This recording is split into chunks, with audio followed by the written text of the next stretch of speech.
O Tanjobi omedetou gozaimasu.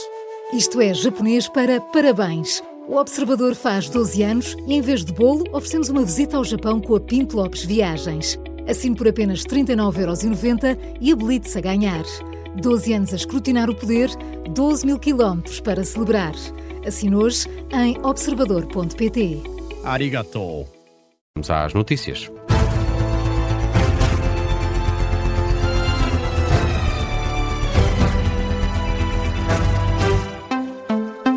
Jornal das Duas, com a edição do José Rafael Lopes. José, o Chega quer limitar as reformas que define como milionárias. André Ventura sugere um limite de 4.500€. André Ventura chamou esta iniciativa a Lei Centeno, que pretende evitar situações como a reforma do antigo governador do Banco de Portugal, que ronda os 10.000€. Para o presidente do Chega, não faz sentido que a pensão média em Portugal seja de 600 ou 700€, por isso quer limitar as reformas milionárias para esse valor máximo de 4.500€.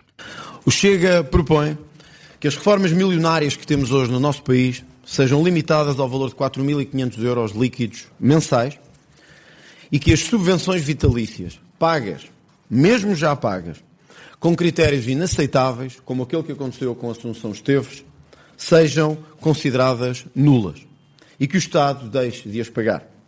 Palavras de André Ventura, que quer garantir que quem tenha 40 anos de descontos possa reformar-se, independentemente da idade, e insiste descer a idade da reforma para os 65 anos.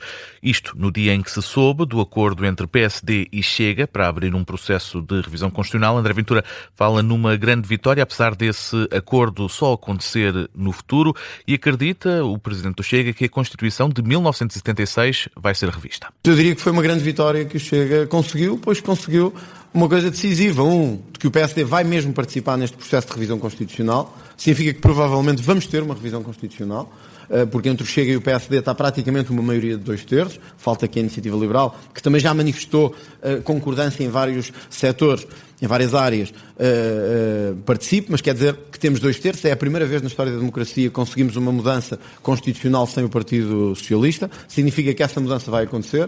A posição de André Ventura sobre a revisão constitucional no dia em que foi conhecido o acordo entre PSD e Chega para suspender a entrega de projetos de revisão constitucional até dia 30 de dezembro.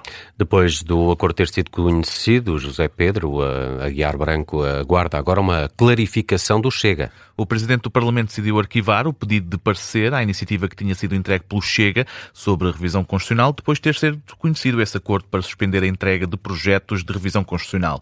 José Pedro Aguiar Branco tinha pedido ao auditor jurídico do Parlamento um parecer sobre o projeto de revisão do Chega, sobretudo por ter dúvidas sobre a revogação do artigo que diz respeito aos limites materiais da Constituição.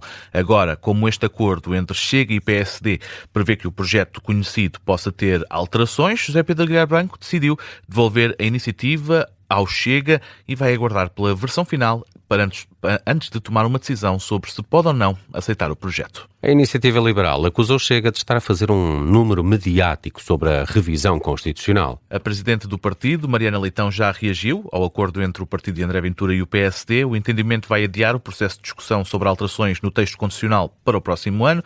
A líder dos liberais afirma que o Chega fez uma manobra de comunicação porque já sabia que o prazo de entrega das propostas de revisão não ia ser cumprido. E agora volta atrás, porque pelos vistos entendeu-se sobre algo que já sabia que ia ser assim. Portanto, não vejo infelizmente isto como nada mais do que essa manobra de comunicação, sendo que a Iniciativa Liberal quer usar um processo de revisão constitucional de forma séria, construtiva, para conseguir, de facto, alterar as coisas que precisam de ser alteradas na Constituição e para permitir que a Constituição se adapte aos nossos tempos e não estar presa ao passado. Mariana Leitão pede ainda seriedade aos partidos durante o processo de revisão constitucional. Os candidatos a juízes do Tribunal Constitucional vincam a independência face aos partidos. Os 4 candidatos foram ouvidos esta manhã pela Comissão Parlamentar de Assuntos Constitucionais na Assembleia da República. Cardoso da Costa e Maria Paula Ribeiro, indicados pelo PSD, e Gabriela Rodrigues, indicada pelo PS, manifestaram-se independentes face ao poder. Luís Brites Lameiras, apontado pelo Chega, salientou sobretudo a imunidade a qualquer tipo de influências. Miguel Vítor Dias. Luís Brites Lameiras era o nome que gerava mais curiosidade por ter sido indicado pelo Chega. O meu completo desligamento ao longo de toda a minha vida de qualquer ligação ou condicionamento que não fossem à lei, ao direito e à minha consciência jurídica. Um juiz, e quem sempre foi juiz, tem marcas indeléveis de independência, de imparcialidade e de isenção imunes a influências vindas de onde vierem. As garantias de independência do juiz desembargador, que diz que subscreveria o acórdão sobre a lei da nacionalidade e recusa a pena de morte e também a prisão perpétua. Não faz parte da nossa cultura, portanto eu tenho alguma dificuldade com o quadro constitucional atual. Não é possível a nossa lei consagrar uma pena de prisão com essas características. Já Cardoso da Costa, indicado pelo PSD, vinca que o Tribunal Constitucional tem independência face ao poder político. O Tribunal Constitucional não tem programa, apenas tem o programa da Constituição, que em cada decisão que profere é interpretada e por isso revivificada. Cardoso da Costa, que remeteu para artigos anteriores a posição sobre a eutanásia, que entende não ter enquadramento na Constituição. Já Gabriela Rodrigues, indicada pelo PS, diz que o pendor partidário dos candidatos é um não assunto. A indicação partidária é uma falsa questão, porque no fundo o que é preciso é que os partidos façam um consenso alargado. O legislador é exigente quando requer que sejam 2/3 dos deputados a aprovarem. Por fim, Maria Paula Ribeiro de Faria, questionada sobre a posição quanto ao aborto, diz não ter posições absolutas, mas apenas considerações jurídicas. A minha ideia é sempre uma ideia de ponderação e de articulação de pontos de vista jurídicos. Portanto, não foi uma afirmação, digamos, solta em termos absolutos. Houve ali uma argumentação jurídica. Os 4 candidatos ao Tribunal Constitucional na audição antes das eleições de 12 de junho.